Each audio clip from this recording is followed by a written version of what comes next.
Okay, welcome. So today I wanted to offer a reflection about should boarding schools' charitable status be abolished? This has been big news in the UK over the last couple of days. It's been the front page of the Daily Mail on Monday and Tuesday, so that's yesterday and the day before, after Sir Keir Starmer, the head of the Labour Party, said that he was going to follow through with Jeremy Corbyn's views around abolishing the charitable status of boarding schools and private schools. So I just wanted to talk a little bit about that today. Okay, so I thought I would do a little bit of reflections about the charitable status of boarding schools and especially private schools, because it's been quite big in the press the last couple of days. And I thought, I'll just make a few notes, and it's actually a huge subject. And I've been reading Posh Boys by Robert Cake. I've been reading George Chavarin's The Boarding School Syndrome, and also another book which is kind of great is Sad Little Men, and there are others as well. Alex Renton's Stiff Upper Lip. So I'm just going to run through. I won't do a really long video. If people are really interested in this, I'll go into more depth. But essentially, the Daily Mail, their argument is that by abolishing the charitable status, that means that these schools would have to pay VAT.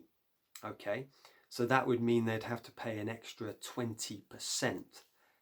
So fees would go up by 20%. So instead of, say, 45, they're talking about maybe 53,000 per year. So they're saying this is going to become unaffordable, and they're quoting around 90,000 children would have to move from these private schools to state schools.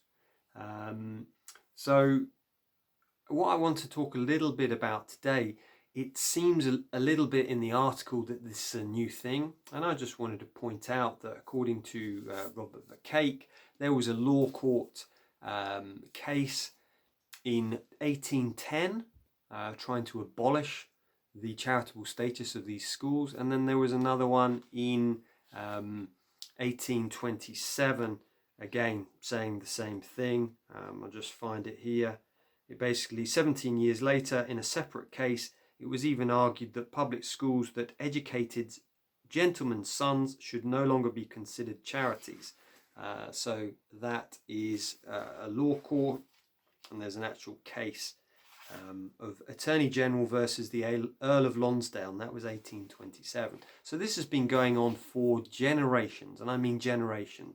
Another case is in, I think it was 1945, 1946, I believe it was Howard Wilson in the Labour government. They were also looking at not only taking away the charitable status, but actually abolishing boarding schools and private schools altogether.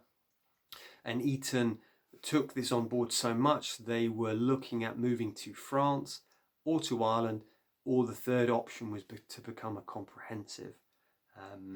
So this has been on the cards for hundreds of years. Now, what I wanted to do a little bit today was just talk a little bit about the history. So originally boarding schools were set up, I believe the history, according to George Chavarin, Robert Vercake says private education came in with the Romans. That's the first thing. But boarding schools for boys were set up by the church. So when the church came to England, about the 6th century, Christianity was first introduced to Britain. The first grammar schools were attached to the monasteries, and that was St. Peter's School, which was set up in 627 AD, and then the King's School, Canterbury, in 598. But originally, the main boarding schools that we talk about and that we see nowadays were begun with Winchester, and it was William of Wykeham in 1382, who was the son of a farmer, and he'd got a good education, a private education. He decided that other poor families should get the same opportunities. So these boarding schools were set up for the poor, to support them, to educate them.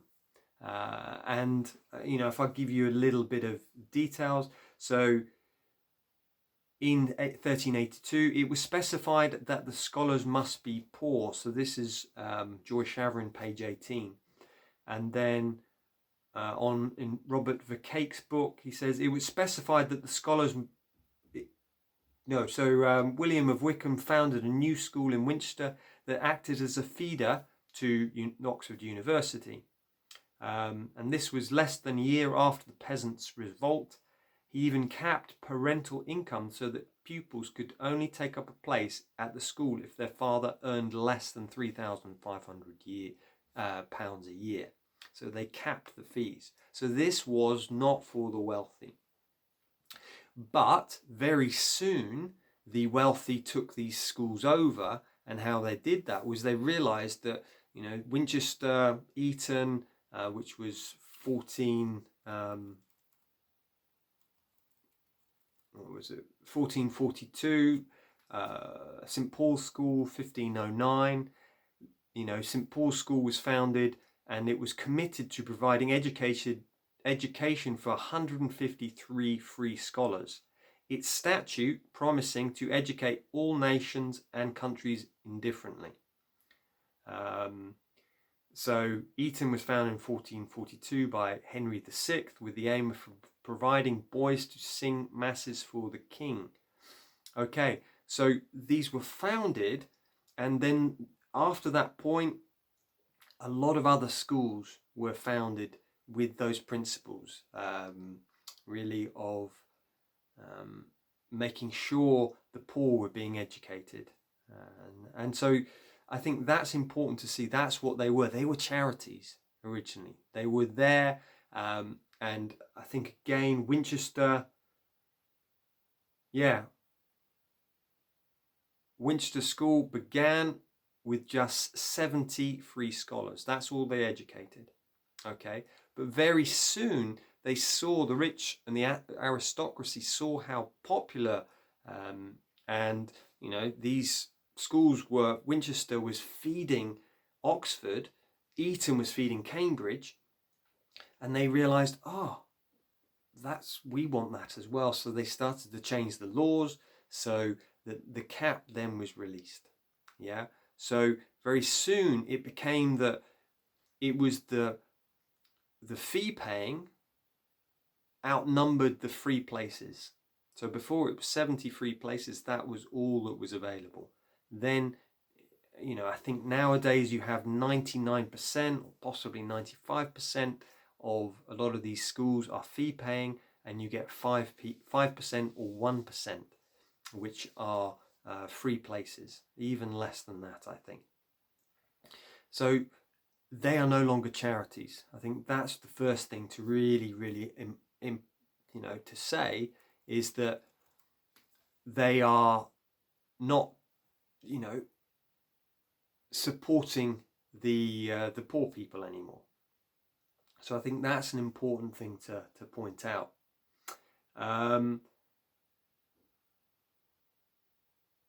Other thing about boarding school, should they have the charitable status removed? I think if you had a charity like Barnardo's or the NSPCC, which looks after children, both look after children, and they're considered charities. Their work is to make sure that they provide housing for children, or everything's done to support the welfare of children. If they suddenly turned into a supermarket, they started earning a lot of money, it would be like, well, you no longer deserve charitable status. Now, my question, and I might be wrong, is why is that different with the boarding schools? Originally, they were set up like Barnardo's to help the children. And now, the poor children, now they're not helping the poor children anymore. It is for the affluent. Yeah. So the charitable status. One of the arguments that the Daily Mail uses is they say that these private schools open up their resources for other the rest of the community. Now, what I've heard in the networks I'm involved in is this often is not the case. I believe that Richard Beard talks about this here. Talks about Radley, their swimming pool is. They've been asked if they wanted to open it up, especially during lockdowns, whether the comprehensive could use their facilities, and the answer was no. So these are charities, but they're not supporting the community. So that's another reason behind that. Someone else points out that Michael Gove, who is the Conservative minister, he basically says he agrees. He says the charitable status should be abolished as well. Another point here is how much do these charities make? Eton, Harrow, I believe Eton is worth, I think maybe it turns over 300, 400 million a year. Harrow, Winchester, Radley, I don't know what they do.